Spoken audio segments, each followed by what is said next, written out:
Tirupati TDP మాజీ TDP MLA Sugunamma కన్నీటి పర్వంతమైపోయారు. చంద్రబాబు నాయుడు చేసిన ద్రోహానికి వెన్నుపోటుకి పాపం చాలా బాధపడినట్టుంది. అంటే చంద్రబాబు నాయుడిని చీల్చి చెండాడింది కూడా. ఈమె కన్నీరుకి చంద్రబాబు నాయుడు తప్పకుండా ఈమె కన్నీళ్ళు ఉసురు తగులుతుంది, తప్పకుండా అనుభవిస్తాడు. ఇప్పుడు చంద్రబాబు నాయుడు అసలు నాకు ఎందుకు సీట్ ఇవ్వలేదో నాకు చెప్పాలి. కనీసం ఫోన్లో మాట్లాడలేదు, కనీసం పిలిపించి మాట్లాడలేదు. నేను వెళితే అక్కడికి రానివ్వలేదు, ఇంటి దగ్గర గేటు దగ్గర నిలబెట్టేశారు, రానిలేదు, లోపలికి కూడా కరకట్ట దగ్గర. అంతేకాకుండా జనసేనకి ఈ సీటు కేటాయించడంలో కనీసం నాతో సంప్రదింపు చేయలేదు. అంటే మా ఓట్లు మా టీడీ అవసరం లేదా, మా మద్దతు అవసరం లేదా అంటూ కూడా సీరియస్ అయింది. అంతేకాకుండా మేము జనసేనకి ఎలా అయితే మరి టీడీపీలో నుంచి జనసేనలకు పంపించి సీట్లు ఇస్తున్నారో అలాగే వైఎస్ఆర్సీపీ నుంచి వచ్చిన అరిక శ్రీనివాస్కి ఇచ్చే బదులు నాకు చెప్తే నేనే జనసేనలో చేరి ఆ టికెట్ నేనే పోటీ చేసేదాన్ని కదా అంటూ కూడా చంద్రబాబు నాయుడిని లాజిక్గా ప్రశ్నించింది సుజాతమ్మ. ఈమె పాపం కన్నీటి పర్వంతం అయిపోయింది. నిజంగా చాలా బాధ అనిపించింది ఆమె ఏడుస్తూ ఉంటే. కనీసం ఒక మనిషి ఆడమనిషి అనే ఒక రెస్పాన్స్ ఇచ్చింటే, రెస్పెక్ట్ ఇచ్చింటే బాగుండేది. చంద్రబాబు నాయుడు పిలిచి మాట్లాడింటే బాగుండేది. ఆమె కన్నీటి పర్వంతం చూస్తే నిజంగా బాధ అనిపించింది. చాలా చాలా పాపము ఆ ఉసురైతే ఆ కర్మ అయితే చంద్రబాబు నాయుడు అనుభవించక తప్పదు, అనుభవిస్తాడు కూడా. ఆమె మాటల్లోనే వినండి ఎలా చంద్రబాబు నాయుడుకి ఎలా కౌంటర్ ఇచ్చిందో. హోలీ పండుగ సందర్భంగా అందరికి కూడా, తిరుపతి నగర ప్రజలందరికీ కూడా హోలీ శుభాకాంక్షలు తెలుపుకుంటూ, మరి ఈరోజు తిరుపతి నగరంలో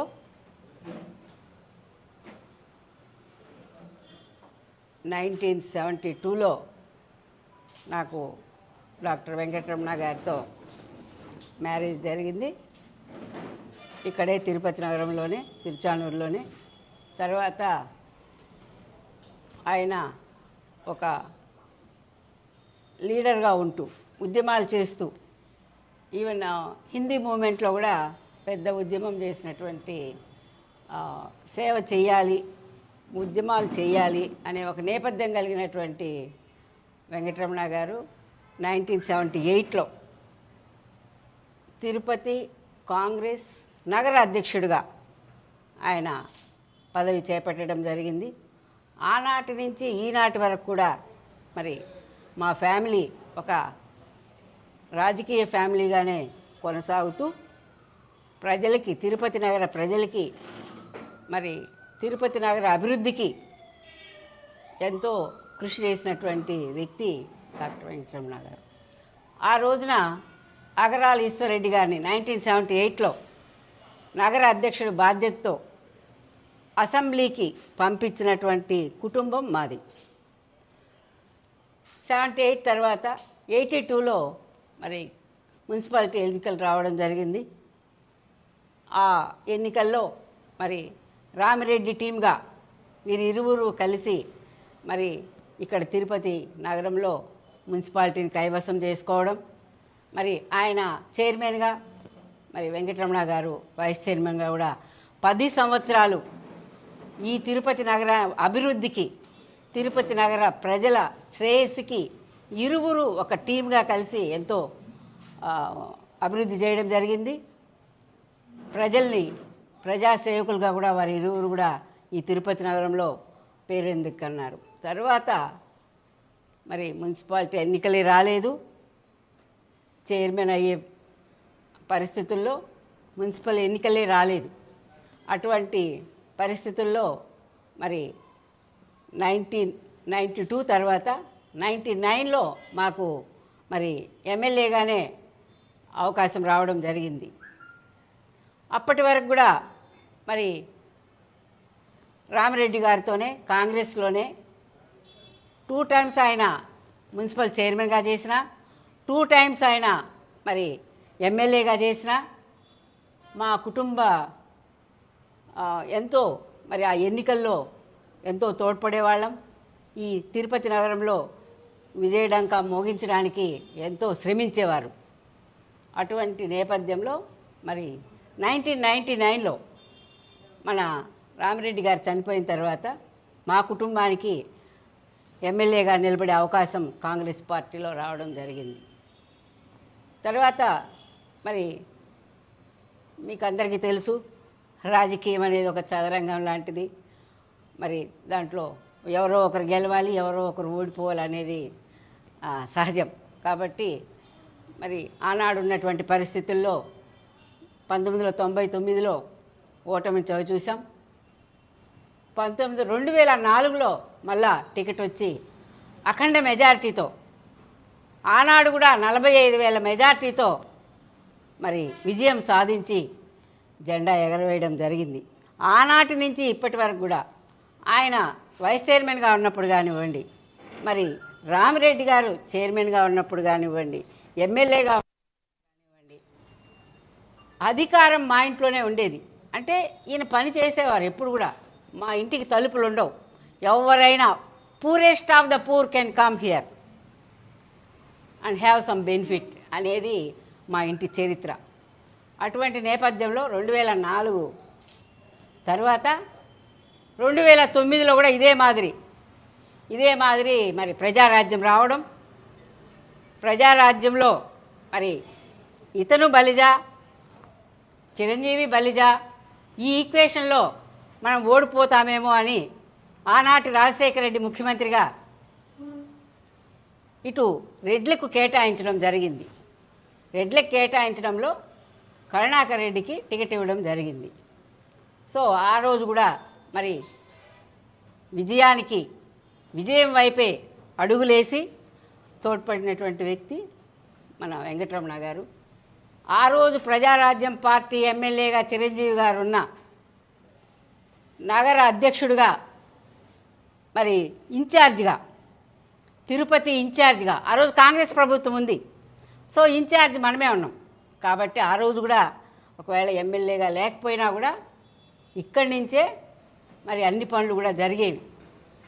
తరువాత బై ఎలక్షన్ రావడం, 2012లో మళ్ళా ఆయనకు ఉప ఎన్నికల్లో సీట్ ఇవ్వడం, మరి కొన్ని కారణాల వల్ల మరి ఆయన ఎన్నికల్లో ఓటమి చవిచూడడం.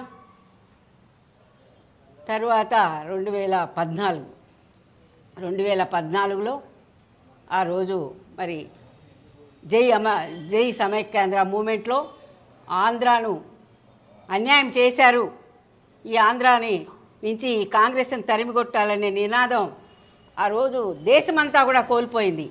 ఏదైతే ఆంధ్రాను విభజించారో ఆ నేపథ్యంలో కాంగ్రెస్ పార్టీ దేశమంతా కూడా కోల్పోవాల్సి వచ్చింది తన అధికారాన్ని.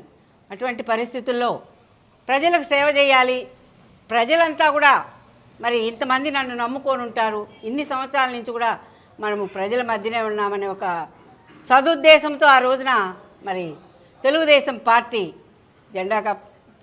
పార్టీ కండువా కప్పుకొని మరి ఆ రోజున సర్వేలు నిర్వహించి ఈనాటి మన తెలుగుదేశం పార్టీ జాతీయ అధ్యక్షుడు నారా చంద్రబాబు నాయుడు గారు ఆయన్ను ఆహ్వానించి తెలుగుదేశం టికెట్ కూడా ఇవ్వడం జరిగింది. ఇవన్నీ సహజంగా జరుగుతుంటాయి. పార్టీల్లో ఎన్నికలప్పుడు సర్వేలు జరుగుతుంటాయి, జయాపజయాలు చూస్తుంటారు, విన్నింగ్ క్యాండిడేట్స్కే మరి అవకాశాలంటే లభిస్తూ ఉంటాయి. ఇది 100% నిజం.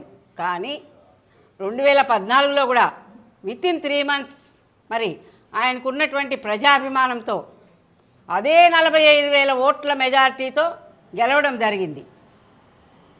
మరి అటువంటి నాయకుడు మరి మనకు లేకపోవడం మన దురదృష్టంగా భావించడం, ప్రజలందరూ కూడా ఆ రోజు ఎంతో బాధతో ఉంటే మరి నాకు అనిపించింది, ఇంతమంది ప్రజల్ని నాయకుడిగా కోరుకున్నారు, గెలిపించారు, ఓట్లేశారు, మరి వారి బాధను నేను చూడలేక చంద్రబాబు నాయుడు గారు నాకు మరి ఉప ఎన్నికల్లో టికెట్ ఇస్తే నేను ఒకటే ఆలోచన చేశాను, ఆయన ఆశయ సాధన కోసం మనము పనిచేయాలి అంతే. ఆయన పేరుకు ఎక్కడా మనము చెడు చేయకూడదు, తప్పు చేయకూడదు అనే ఒక ఆశయంతో, ఒక ఆదర్శంగా నేను నడిచాను.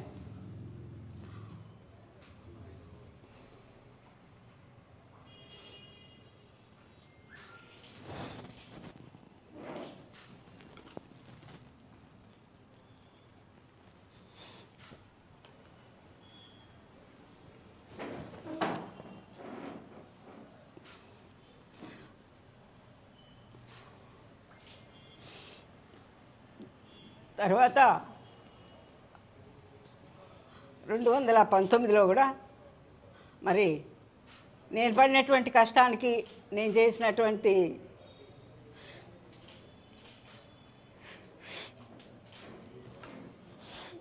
సర్వీస్కి చంద్రబాబు నాయుడు గారు నాకే టికెట్ ఇవ్వడం జరిగింది. అయినా నేను ఓడిపోలేదు. అప్పుడు కూడా అంత గాల్లో కూడా నేను ఓడిపోలేదు.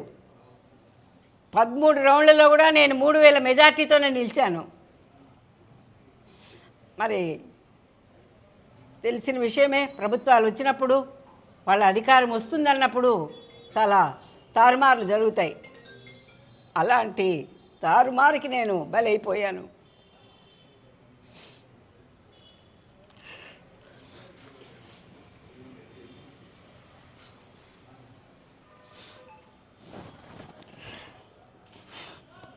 అయినా కూడా నేను మరుసటి రోజు నుంచే ప్రజల్లో ఉండి, మనం వచ్చింది రాజకీయాల్లోకి ప్రజల కోసం వచ్చాం. సో ఆ ప్రజలకి ఎప్పుడూ మనం అండగా ఉండాలి, నిరుత్సాహపడకూడదని నేను ఆ రోజు నుంచి ఈ రోజు వరకు కూడా, నేను ఎమ్మెల్యే అయినా కాకపోయినా, కాబట్టి నేను చెప్పేది ఒకటే, ఈరోజు మేము కోరేది ఒకటే. సరే, కూటమికి ఇచ్చేసామని చెప్పారు, బాగానే ఉంది. మనం అందరం కూడా మరి మన ఒకే ఒక అభిప్రాయం, మన రాష్ట్రానికి ప్రజాస్వామ్యాన్ని పరిరక్షించబడాలి, అదేవిధంగా రాష్ట్రంలో సుపరిపాలన రావాలని మనం అందరం కూడా ఒక మంచి నిర్ణయం తీసుకున్నాం. ఆ నిర్ణయానికి ఎవరైనా కూడా తలొగ్గి మనం పనిచేసి మన ధ్యేయాన్ని మనము నిర్వర్తించుకోవాల్సిన అవసరం ఉంటుంది. కాబట్టి అలాగే జనసేన కేటాయిస్తే కూడా మన తిరుపతి నగర తెలుగుదేశం క్యాడర్ అంతా కూడా అలాగే ఉంది. మరి ఈ రోజున దౌర్భాగ్యం ఏంటంటే, తిరుపతి నగర ప్రజలు కానివ్వండి, తిరుపతి నగర తెలుగుదేశం పార్టీకి కానివ్వండి, అంటే ఈ రోజున వైకాపాలో ఉన్నటువంటి నాయకుల్ని మేము ఏ విధంగా అయితే ఈ 4-5 సంవత్సరాలు మాకు ట్రైనింగ్ ఇచ్చి తిట్టించారో, వాళ్ళకి మేము ఈరోజు చేతులు కట్టుకొని పని చేయాల్సి వస్తుంది. అంటే ఇంతకన్నా దౌర్భాగ్యం ఎక్కడైనా ఉంటుందా?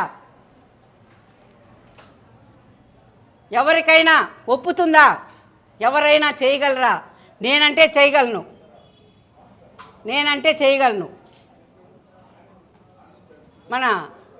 మొన్న జరిగినటువంటి వర్క్షాప్లో మన రాష్ట్ర జాతీయ అధ్యక్షులు చంద్రబాబు నాయుడు గారు శాంతి వచనాలు పలకడం జరిగింది. శాంతి వచనాలకు నేనైతే శాంతి కాగలను, కానీ ప్రజలు అడిగి చూడండి, తెలుగుదేశం క్యాడర్ని అడిగి చూడండి, జనసేన క్యాడర్ని అడిగి చూడండి, వైకాపా క్యాడర్ని కూడా అడిగి చూడండి, మీకు సమాధానం ఏమొస్తుందో. ఇప్పుడు మీకు సర్వేలు లేవా? మీకు చెప్పేవాళ్ళు లేరా? మీ లెక్కలు వేరైపోయాయా? అన్ని లెక్కలు వేసుకొని ఇస్తారు కదా, ఇప్పుడు లెక్కలు తారుమారైపోయాయా? ఎంపీ అభ్యర్థి వైకాపా నుంచి తోసేసినటువంటి వ్యక్తి వరప్రసాద్, నేను మీటింగులు పెడితే 2014లో 2019 వరకు కూడా నేను మీటింగులు పెడితే ఒక ఎంపీ అభ్యర్థిగా వైకాపా నుంచి వచ్చి పనిచేసినటువంటి వ్యక్తి ఆయన. మరి గూడూరులో ఎమ్మెల్యేగా ఆయన పనికిరాడు అని తోసేస్తే ఆయనకి ఎంపీ టికెట్ ఇస్తారు. తెల్లారితో చేరితే మధ్యాహ్నం టికెట్ ఇస్తారు. ఎక్కడండి ఈ అన్యాయము? ఏంటి ఇది? న్యాయమా? తిరుపతికి జరిగింది న్యాయమా? ధర్మమా? ధర్మో రక్షతి రక్షిత అని మార్పోగేటువంటి ఈ తిరుపతి నగరంలో ఇంత అధర్మము, అన్యాయము చోటు చేసుకోబోతుంది అంటే ప్రజలు కానీ, నాయకులు కానీ, పార్టీలు కానీ తిరుపతి నగరంలో జీర్ణించుకోలేకపోతున్నారు. మీరు మరలా ఒకసారి పునరాలోచన చేయాల్సిన అవసరం ఉంది. జనసేనలో లేరా? తిరుపతిలో లేరా? ఏంటి విపరీతం చెప్పండి.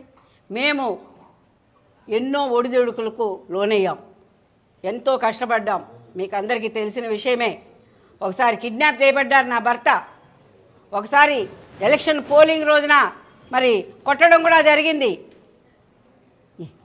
ఇన్ని కూడా ఓర్చుకొని ఈ రోజున నా భర్తను కోల్పోవడమే జరిగింది రాజకీయాల్లో. మేమేం వ్యాపారాలు చేసుకోవటం లేదు, మేము వ్యాపారస్తులం కాదు, మేము కాంట్రాక్టర్లం కాదు, మేము కేవలం ప్రజాసేవ కోసం రాజకీయంగా ఉన్నటువంటి కుటుంబం మా కుటుంబం. ఇటువంటి కుటుంబాన్ని ఈ రోజున పక్కన పెట్టారు అంటే ప్రజలు ఈ రోజున జీర్ణించుకోలేకపోతున్నారు. ప్రజలకు అర్థం కానిటువంటి పరిస్థితి ఈ రోజున. కావాలంటే సర్వేలు చేసుకోండి. ఈ రోజున మీ సర్వేలన్నీ ఏమయ్యాయండి? మీ సర్వేలన్నీ ఏమయ్యాయి? ఎన్ని సర్వేలు చేస్తున్నారు? రోజు ఒక సర్వే చేస్తున్నారు కదా.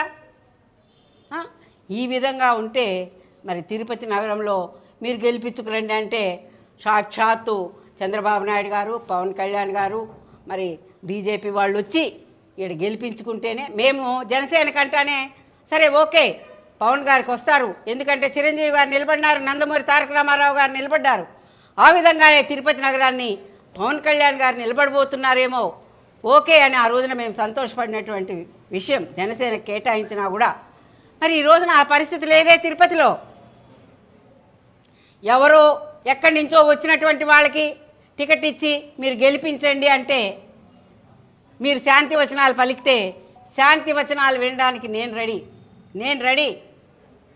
కానీ ప్రజలు శాంతి వచనాలు వినడానికి కానీ మా పార్టీలో నా వెంట ఉండి ఈ 5 సంవత్సరాలు కూడా ఏమీ వాళ్ళకి లాభం లేకపోయినా ఏమీ ఆశించకుండా నేను అధికారంలో ఉన్నప్పుడు కూడా వాళ్ళకి నేనేమీ చేయలేకపోయాను. వాళ్ళు ఏమీ ఆశించలేదు. కేవలం మేడం గారు ప్రజాసేవకే ఉన్నారు, ఆ వెంట మనం నడవాలి అనే ఒక మంచి ఉద్దేశంతో నా వెంట నడిచినటువంటి మా క్లస్టర్ ఇన్ఛార్జీలు ఏమైపోవాలయ్యా? ఏ విధంగా తలెత్తుకొని తిరగాలి తిరుపతి నగరంలో? తిట్టిన వాళ్లను పక్కన పెట్టుకొని, దోపిడీ దొంగల్ని పక్కన పెట్టుకొని ఏ విధంగా ఓట్లు అడగాలి ఈ ధర్మక్షేత్రంలో అనేదే నా ఆవేదన. కాబట్టి ఇవన్నీ కూడా పరిస్థితుల్ని మళ్ళా పునరాలోచన చేసి తప్పకుండా తిరుపతి సీట్ అయితే మరి మార్చాల్సిన అవసరం ఎంతైనా ఉంది. కాబట్టి మళ్ళా కూడా నాయకులు పునరాలోచన చేయాలని, ఈ సీటు గురించి దీర్ఘంగా చర్చించాలని నా కోరిక, నా విజ్ఞప్తి కూడా నాయకులకంతా కూడా. ఇంకా చెప్పాలంటే చాలా ఉంది. మరి ఈ రోజున పవన్ కళ్యాణ్ గారు వచ్చి కూటమిలో నేను నష్టపోతున్నానంటే ఆ రోజున నా భర్తే నాకు గుర్తుకొస్తున్నాడు. ప్రజారాజ్యం పార్టీ వచ్చి నా భర్త గెలిచే వ్యక్తి ఆ రోజున కూడా రాజశేఖర రెడ్డి గారు కూడా అనేసిపోయాడు, ఏంది రమణ నీ ఆదరణ నీ ప్రజలు లాస్ట్ మీటింగ్లో కూడా వచ్చి.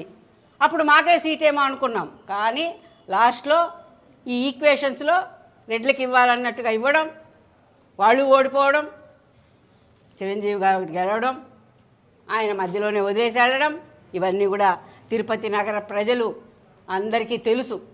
కాబట్టి ఇప్పటికైనా ఒక మంచి నిర్ణయం తీసుకొని తిరుపతి నగర మహాకూటమి అభ్యర్థిని గెలిపించుకునే దిశగా మేము కాదు, ఫస్ట్ అడుగు వేయాల్సింది నాయకులు తప్పటడుగు వేయకుండా ఒక మంచి నిర్ణయంతో మంచి నిర్ణయం తీసుకొని మంచి అడుగు వేస్తే మేమందరం వారి వెనక ఉన్నాం మహాకూటమి అభ్యర్థిని గెలిపించడానికి అని కూడా నేను ఖచ్చితంగా చెప్తున్నాను. మరి నాయకులు ఈ రోజున ఆలోచన చేయాల్సిన అవసరం ఈ తిరుపతి నగరం మీద. తిరుపతి అంటే ఒక ప్రసిద్ధిగాంచినటువంటి ఒక ఆధ్యాత్మిక నగరం ఇది. ఇక్కడ ఈ రోజున తిరుమల తిరుపతిలో జరిగినటువంటి అన్యాయాలన్నీ ఈ రోజున వైకాపా వ్యక్తులకు పట్టం కట్టి పెడితే ఎవరండి నిలదీసేది? ఎవరండి ఆ తిరుమలను కాపాడేది? ఎన్ని జరుగుతున్నాయి తిరుమలలో చూస్తున్నాం కదా. అన్యమత ప్రచారాలు జరుగుతున్నాయి, గంజాయి వనాలు జరుగుతున్నాయి. అసలు తిరుపతి ప్రాశస్తాన్నే నేలరాసినటువంటి ఈ పార్టీకి మళ్ళా ఏ విధంగా పట్టం కట్టాలని తిరుపతి నగర ప్రజలంతా తలలు బాదుకుంటుంటే మళ్ళా ఆ వైకాపా నుంచి వచ్చిన వ్యక్తులకి మీరు టికెట్లు ఇచ్చి వాళ్ళని గెలిపించమని అంటే ఇది సాధ్యమా అని నేను ప్రశ్నిస్తున్నాను. సాధ్యమని చేసే వాళ్ళని రమ్మనండి, వాళ్ళ వెంట నడవడానికి మేము రెడీగా ఉన్నాం. ధన్యవాదాలు.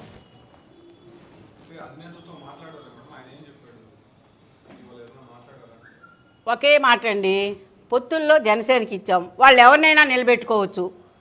It is left to them. The choice is left to the Janasena party. They have to think over it. ఎక్కడ ఏం జరిగినా పర్వాలే, తిరుపతి నగరాన్ని గురించి ప్రత్యేకంగా ఆలోచన చేయాలి. ఇది ఒక దైవ సన్నిధి, ఇది తిరుపతి తిరుమల. ఇక్కడ ధర్మం రక్షింపబడుతుంది. మరి ఆ కలియుగ వెంకటేశ్వర స్వామి పాదాల చెంత ఉన్నటువంటి వాళ్ళమంతా కూడా ఒక పద్ధతిలో ఉండాల్సినటువంటి వ్యక్తులం, పద్ధతిలో ఉన్నటువంటి వ్యక్తులం. దీన్ని ఈ శాంతి వచనాలని జీర్ణించుకోలేకపోతున్నాం.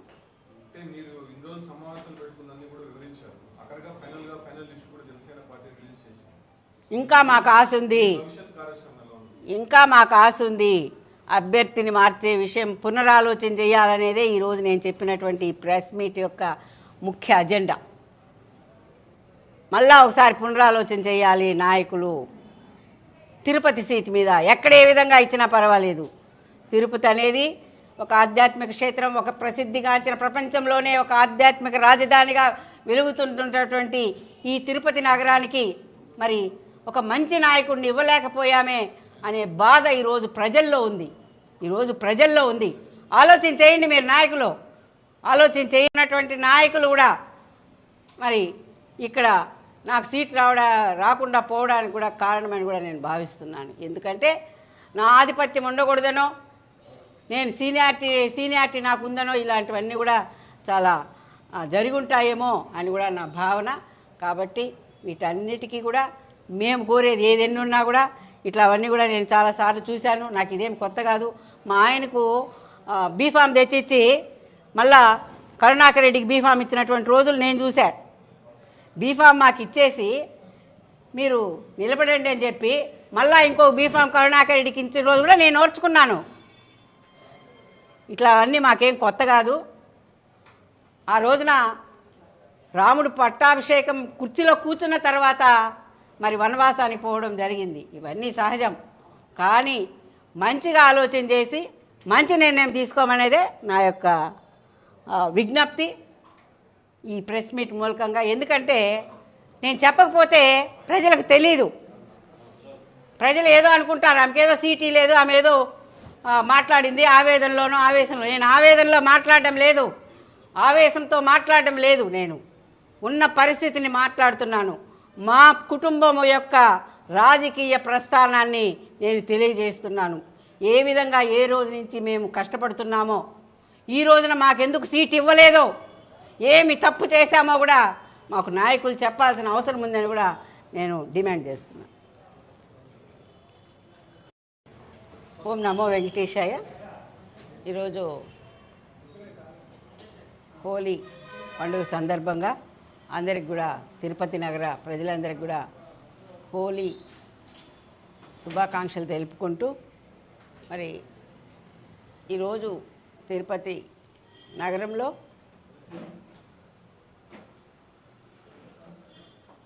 1972లో నాకు డాక్టర్ వెంకటరమణ గారితో మ్యారేజ్ జరిగింది. ఇక్కడే తిరుపతి నగరంలోనే, తిరుచానూరులోనే. తర్వాత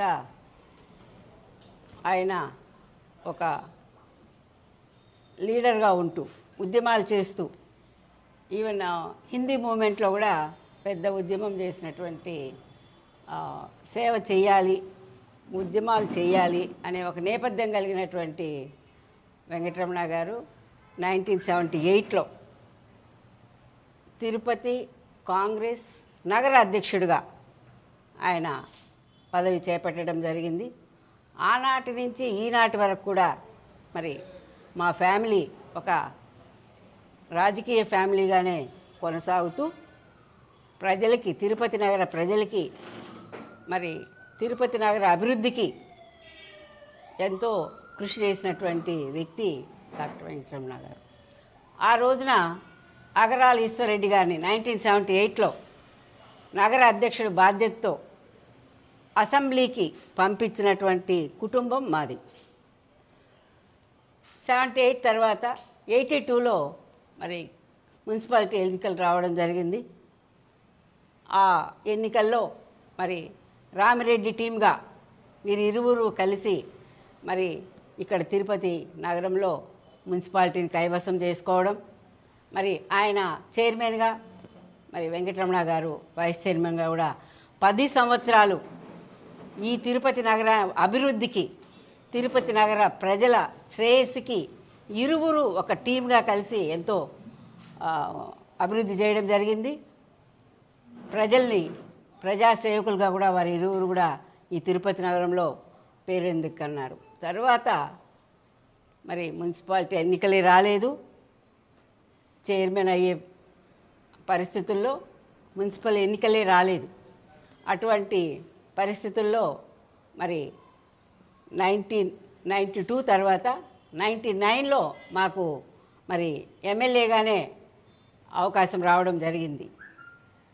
అప్పటి వరకు కూడా మరి రామిరెడ్డి గారితోనే కాంగ్రెస్లోనే 2 టైమ్స్ ఆయన మున్సిపల్ చైర్మన్గా చేసిన, 2 టైమ్స్ ఆయన మరి ఎమ్మెల్యేగా చేసిన, మా కుటుంబ ఎంతో మరి ఆ ఎన్నికల్లో ఎంతో తోడ్పడేవాళ్ళం.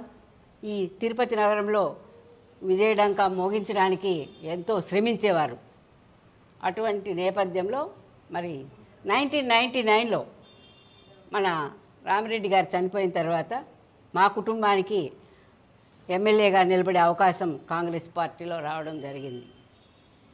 తర్వాత మరి మీకు అందరికీ తెలుసు, రాజకీయం అనేది ఒక చదరంగం లాంటిది. మరి దాంట్లో ఎవరో ఒకరు గెలవాలి, ఎవరో ఒకరు ఓడిపోవాలి అనేది సహజం. కాబట్టి మరి ఆనాడు ఉన్నటువంటి పరిస్థితుల్లో 1999లో ఓటమిని చవిచూసాం.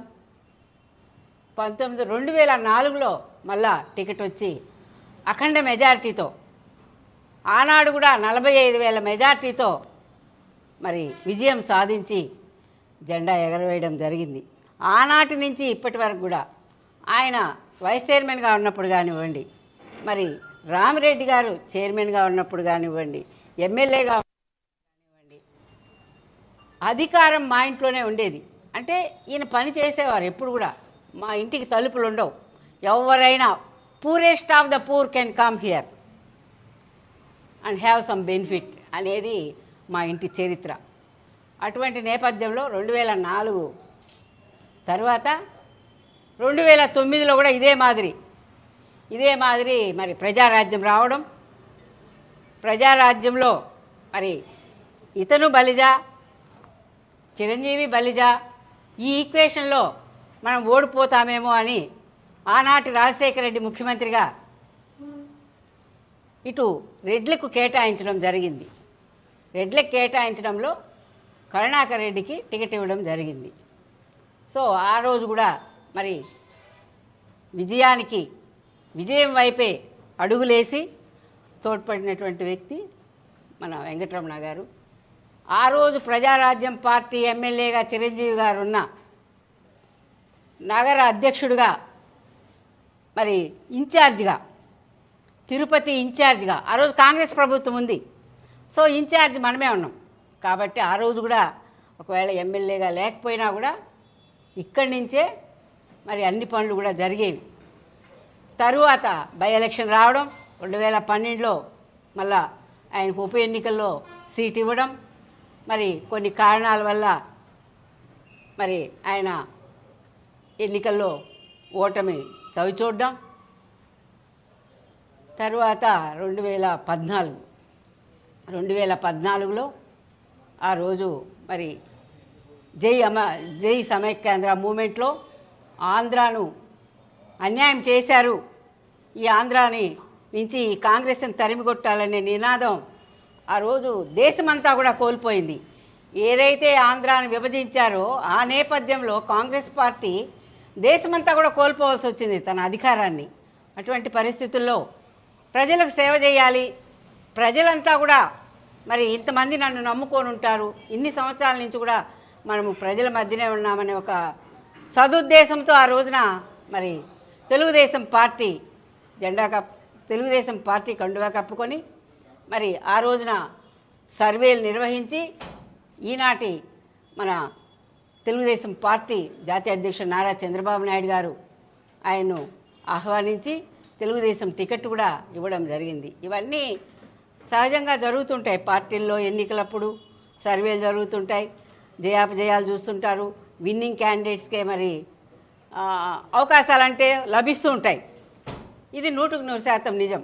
కానీ 2014లో కూడా వితిన్ 3 months మరి ఆయనకున్నటువంటి ప్రజాభిమానంతో అదే 45,000 ఓట్ల మెజారిటీతో గెలవడం జరిగింది. మరి అటువంటి నాయకుడు మరి మనకు లేకపోవడం మన దురదృష్టంగా భావించడం, ప్రజలందరూ కూడా ఆ రోజు ఎంతో బాధతో ఉంటే మరి నాకు అనిపించింది, ఇంతమంది ప్రజల్ని నాయకుడిగా కోరుకున్నారు, గెలిపించారు, ఓట్లేశారు, మరి వారి బాధను నేను చూడలేక చంద్రబాబు నాయుడు గారు నాకు మరి ఉప ఎన్నికల్లో టికెట్ ఇస్తే నేను ఒకటే ఆలోచన చేశాను, ఆయన ఆశయ సాధన కోసం మనము పనిచేయాలి అంతే. ఆయన పేరుకు ఎక్కడా మనము చెడు చేయకూడదు, తప్పు చేయకూడదు అనే ఒక ఆశయంతో, ఒక ఆదర్శంగా నేను నడిచాను.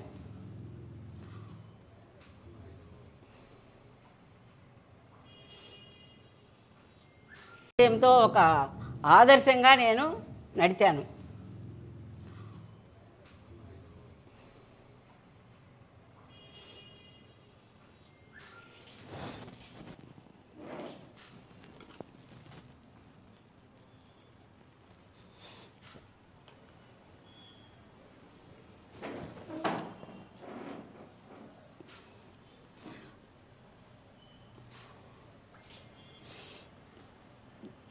తర్వాత 2019లో కూడా మరి నేను పడినటువంటి కష్టానికి, నేను చేసినటువంటి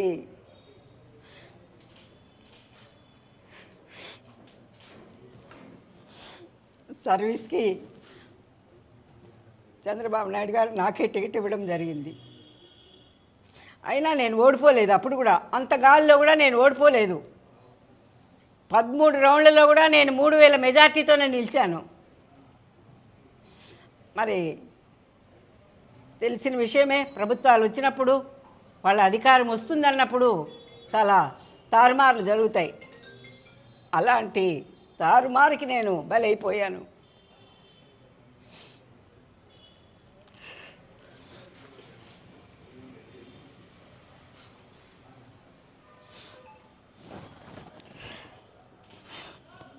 అయినా కూడా నేను మరుసటి రోజు నుంచే ప్రజల్లో ఉండి, మనం వచ్చింది రాజకీయాల్లోకి ప్రజల కోసం వచ్చాం, సో ఆ ప్రజలకి ఎప్పుడూ మనం అండగా ఉండాలి, నిరుత్సాహపడకూడదని నేను ఆ రోజు నుంచి ఈ రోజు వరకు కూడా యాజ్ ఆన్ టుడే నేను ప్రజల కోసం ప్రజల్లోనే ఉంటాను. మా ఇల్లు ఎప్పటికీ కూడా తలుపులు తీసే ఉంటాయి. ఎవరికి ఏ సహాయం కావాలన్నా కూడా నేను వారికి అందుబాటులోనే ఉంటాను, నేను ఎమ్మెల్యే అయినా కాకపోయినా. కాబట్టి నేను చెప్పేది ఒకటే, ఈరోజు మేము కోరేది ఒకటే. సరే, కూటమికి ఇచ్చేసామని చెప్పారు, బాగానే ఉంది. మనం అందరం కూడా మరి మన ఒకే ఒక అభిప్రాయం, మన రాష్ట్రానికి ప్రజాస్వామ్యాన్ని పరిరక్షించబడాలి, అదేవిధంగా రాష్ట్రంలో సుపరిపాలన రావాలని మనం అందరం కూడా ఒక మంచి నిర్ణయం తీసుకున్నాం.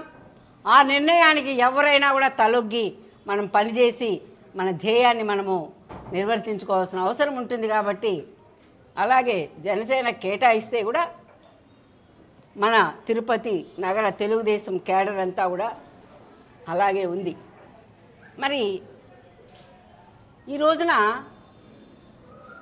దౌర్భాగ్యం ఏంటంటే, తిరుపతి నగర ప్రజలు కానివ్వండి, తిరుపతి నగర తెలుగుదేశం పార్టీకి కానివ్వండి, అంటే ఈ రోజున వైకాపాలో ఉన్నటువంటి నాయకుల్ని మేము ఏ విధంగా అయితే ఈ 4-5 సంవత్సరాలు మాకు ట్రైనింగ్ ఇచ్చి తిట్టించారో, వాళ్ళకి మేము ఈరోజు చేతులు కట్టుకొని పని చేయాల్సి వస్తుంది. అంటే ఇంతకన్నా దౌర్భాగ్యం ఎక్కడైనా ఉంటుందా? ఎవరికైనా ఒప్పుతుందా? ఎవరైనా చేయగలరా? నేనంటే చేయగలను.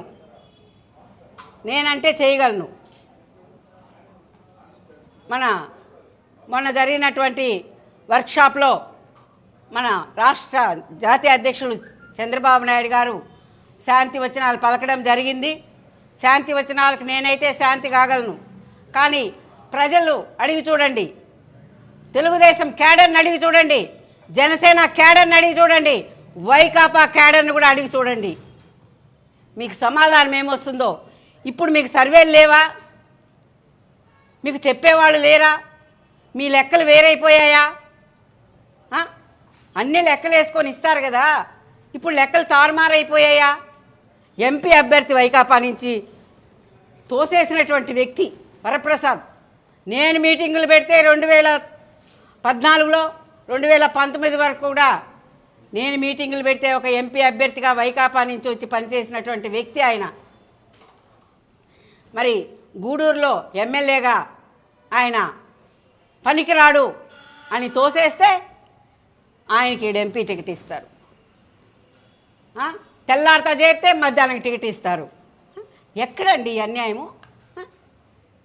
ఏంటి ఇది? న్యాయమా? తిరుపతికి జరిగింది న్యాయమా? ధర్మమా? ధర్మో రక్షితి రక్షిత అని మార్పోగేటువంటి ఈ తిరుపతి నగరంలో ఇంత అధర్మము అన్యాయము చోటు చేసుకోబోతుంది అంటే ప్రజలు కానీ, నాయకులు కానీ, పార్టీలు కానీ తిరుపతి నగరంలో జీర్ణించుకోలేకపోతున్నారు. మీరు మరలా ఒకసారి పునరాలోచన చేయాల్సిన అవసరం ఉంది. జనసేనలో లేరా? తిరుపతిలో లేరా? ఏంటి విపరీతం చెప్పండి. మేము ఎన్నో ఒడిదుడుకులకు లోనయ్యాం, ఎంతో కష్టపడ్డాం, మీకు అందరికీ తెలిసిన విషయమే. ఒకసారి కిడ్నాప్ చేయబడ్డారు నా భర్త, ఒకసారి ఎలక్షన్ పోలింగ్ రోజున మరి కొట్టడం కూడా జరిగింది. ఇన్ని కూడా ఓర్చుకొని ఈ రోజున నా భర్తను కోల్పోవడమే జరిగింది. రాజకీయాల్లో మేమేం వ్యాపారాలు చేసుకోవటం లేదు, మేము వ్యాపారస్తులం కాదు, మేము కాంట్రాక్టర్లం కాదు, మేము కేవలం ప్రజాసేవ కోసం రాజకీయంగా ఉన్నటువంటి కుటుంబం మా కుటుంబం. ఇటువంటి కుటుంబాన్ని ఈ రోజున పక్కన పెట్టారు అంటే ప్రజలు ఈ రోజున జీర్ణించుకోలేకపోతున్నారు. ప్రజలకు అర్థం కానిటువంటి పరిస్థితి ఈ రోజున. కావాలంటే సర్వేలు చేసుకోండి. ఈ రోజున మీ సర్వేలన్నీ ఏమయ్యాయండి? ఎన్ని సర్వేలు చేస్తున్నారు? రోజు ఒక సర్వే చేస్తున్నారు కదా. ఈ విధంగా ఉంటే మరి తిరుపతి నగరంలో మీరు గెలిపించుకురండి అంటే సాక్షాత్తు చంద్రబాబు నాయుడు గారు, పవన్ కళ్యాణ్ గారు, మరి బీజేపీ వాళ్ళు వచ్చి ఇక్కడ గెలిపించుకుంటేనే మేము జనసేన కంటానే సరే ఓకే పవన్ గారికి వస్తారు, ఎందుకంటే చిరంజీవి గారు నిలబడినారు, నందమూరి తారక రామారావు గారు నిలబడ్డారు. ఆ విధంగానే తిరుపతి నగరాన్ని పవన్ కళ్యాణ్ గారు నిలబడబోతున్నారేమో ఓకే అని ఆ రోజున మేము సంతోషపడినటువంటి విషయం. జనసేన కేటాయించినా కూడా మరి ఈ రోజున ఆ పరిస్థితి లేదే. తిరుపతిలో ఎవరో ఎక్కడి నుంచో వచ్చినటువంటి వాళ్ళకి టికెట్ ఇచ్చి మీరు గెలిపించండి అంటే మీరు శాంతి వచనాలు పలికితే శాంతి వచనాలు వినడానికి నేను రెడీ. కానీ ప్రజలు శాంతి వచనాలు వినడానికి కానీ మా పార్టీలో నా వెంట ఉండి ఈ 5 సంవత్సరాలు కూడా ఏమీ వాళ్ళకి లాభం లేకపోయినా, ఏమీ ఆశించకుండా, నేను అధికారంలో ఉన్నప్పుడు కూడా వాళ్ళకి నేనేమీ చేయలేకపోయాను, వాళ్ళు ఏమీ ఆశించలేదు. కేవలం మేడం గారు ప్రజాసేవకే ఉన్నారు, ఆ వెంట మనం నడవాలి అనే ఒక మంచి ఉద్దేశంతో నా వెంట నడిచినటువంటి మా క్లస్టర్ ఇన్ఛార్జీలు ఏమైపోవాలయ్యా? ఏ విధంగా తలెత్తుకొని తిరగాలి తిరుపతి నగరంలో? తిట్టిన వాళ్లను పక్కన పెట్టుకొని, దోపిడీ దొంగల్ని పక్కన పెట్టుకొని ఏ విధంగా ఓటు అడగాలి ఈ ధర్మక్షేత్రంలో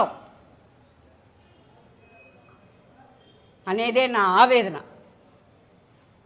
కాబట్టి ఇవన్నీ కూడా పరిస్థితుల్ని మళ్ళా పునరాలోచన చేసి తప్పకుండా తిరుపతి సీట్ అయితే మరి మార్చాల్సిన అవసరం ఎంతైనా ఉంది.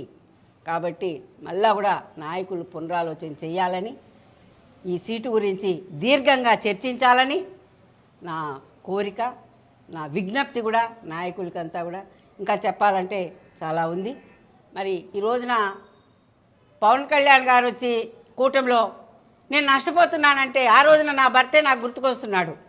ప్రజారాజ్యం పార్టీ వచ్చి నా భర్త గెలిచే వ్యక్తి ఆ రోజున కూడా రాజశేఖర రెడ్డి గారు కూడా అనేసిపోయాడు, ఏంది రమణ నీ ఆదరణ నీ ప్రజలు లాస్ట్ మీటింగ్లో కూడా వచ్చి అప్పుడు మాకే సీటేమో అనుకున్నాం. కానీ లాస్ట్లో ఈ ఈక్వేషన్స్లో రెడ్లకి ఇవ్వాలన్నట్టుగా ఇవ్వడం, వాళ్ళు ఓడిపోవడం, చిరంజీవి గారు గెలవడం, ఆయన మధ్యలోనే వదిలేసి వెళ్ళడం, ఇవన్నీ కూడా తిరుపతి నగర ప్రజలు అందరికీ తెలుసు.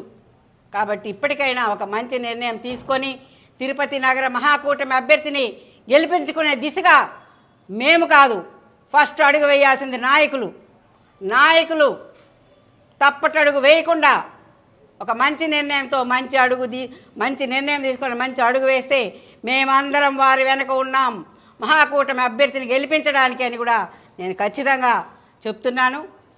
మరి నాయకులు ఈ రోజున ఆలోచించాల్సిన అవసరం ఈ తిరుపతి నగరం మీద. తిరుపతి అంటే ఒక ప్రసిద్ధిగాంచినటువంటి ఒక ఆధ్యాత్మిక నగరం ఇది. ఇక్కడ ఈ రోజున తిరుమల తిరుపతిలో జరిగినటువంటి అన్యాయాలన్నీ ఈ రోజున వైకాపా వ్యక్తులకు పట్టం కట్టిపెడితే ఎవరండి నిలదీసేది, ఎవరండి ఆ తిరుమలను కాపాడేది?